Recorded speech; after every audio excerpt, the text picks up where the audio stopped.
When you are unexpectedly facing a challenging situation, what is your first reaction? How do you respond when something you had planned does not work out, or your relationship falls apart, or you get retrenched? Defense mechanisms come into the picture when we experience anxiety. We employ any of a range of strategies to protect ourselves, without being conscious of what we are doing. Keep watching to see 14 defense mechanisms that people often revert to. Some defense mechanisms do not seem to have serious lasting negative effects. The experts refer to these as mature. The more immature or so-called primitive strategies, however, may keep you from truly dealing with the issues and anxieties that you are facing. Let us start with some primitive defense mechanisms. Once you know about these, you will notice them often. Number 11 could get you into a lot of trouble. Number 14. Denial. You might go into denial when you are faced with facts that you find so painful or difficult that you refuse to accept them. You tell yourself, it just can't be. It's simply not possible. You might find reality just too overwhelming at the time. Pretending that it's not true is just so much simpler and easier, because if it is not true, then you do not have to deal with it. Number 13. Projection. This is when you do not own up to your own feelings, ideas, or thoughts, but instead attribute these to someone else. You might be feeling unhappy and then you tell another person that they look so unhappy to you.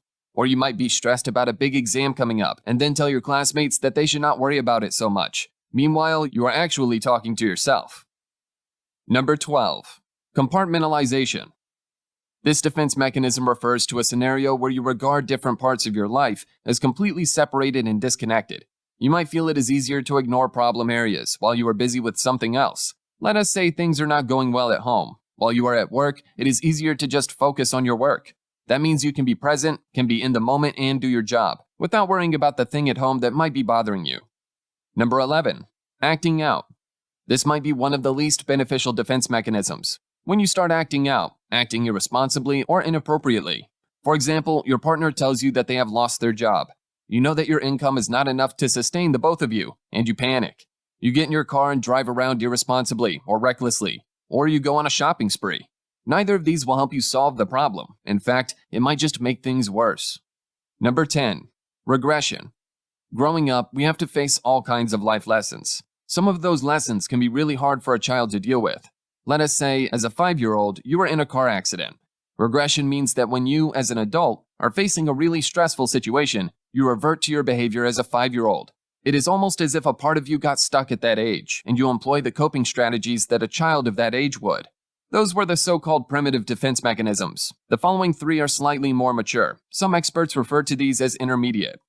Number 9. Displacement. When you shift your feelings from one person to another, because if you direct it at the person you are really angry at, it might lead to trouble. It is called displacement. Let us look at an example. You have a disagreement with your partner, but things have not been going well between the two of you, and you would rather not antagonize them more. Instead, you take out your frustration on the poor dog, who did nothing wrong, and whom you are not actually angry with. Or your employer treated you unfairly, but you do not feel that you can respond to them because that will lead to more trouble for you. So instead, you take it out on your colleague. Number 8. Suppression. Another term for suppression is repression. When you block certain thoughts and feelings that you feel are unacceptable or inappropriate. This happens on an unconscious level. It is not a decision that you make consciously. It is also possible to regress memories that you would rather not think about or remember. On the positive side, this means that you are behaving appropriately in a social context. However, over a long period, it could lead to more problems if you simply suppress your true feelings. Number 7. Reaction formation. You are aware of how you really feel, but you choose to behave in a way that is the opposite of that. You feel sad or angry, but outwardly, you put on a happy face and pretend that everything is fine. If someone irritates you, you might pretend to like them and even pretend to enjoy spending time with them. This is something that you can only sustain for so long and does not really solve anything. Enjoying the videos so far? Then don't forget to subscribe to the channel for more insightful psychology videos like this one. You'll only get smarter and it's free. Now we come to the final 6.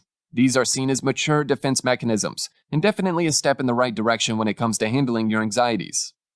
Number 6. Rationalization. You completed a course and wrote the final examination, but the results are disappointing. You failed. You feel shattered and disheartened, like a failure, but you cannot admit to your true feelings, so instead, you look for a way to explain your feelings or behavior in a logical or rational way. In doing this, you can avoid the actual reasons behind the feelings or behavior. Instead of admitting your disappointment, you might tell your friends that you never needed or wanted the qualification anyway, and that you would be better off without it. Number 5. Intellectualization. This defense mechanism is about staying away from the emotions about a specific subject, and rather focusing on it intellectually. This provides a safe distance from the subject and makes it easier to handle. If your partner breaks up with you unexpectedly, instead of dealing with the emotions and facing your feelings about it, you might start reading up on the statistics of relationships that fail. Now, you are not someone who is hurting anymore. You have just become a statistic. Number 4. Sublimation. This refers to when you have the urge to act in a way that you realize is unacceptable. So instead, you behave more appropriately. You are angry at someone, but instead of confronting the person, you go for a run or tackle some other activity that will be physically exhausting. Or you might do something that you enjoy, like gardening or reading. This is a more constructive way of reacting to your feelings. Number 3. Anticipation. You realize that you are heading towards difficulties. In preparation for it, you come up with a plan or several possible plans. When the difficulty arises, you feel prepared and ready to face it. You can see why anticipation is quite a mature way of dealing with anxieties. Number 2. Assertiveness.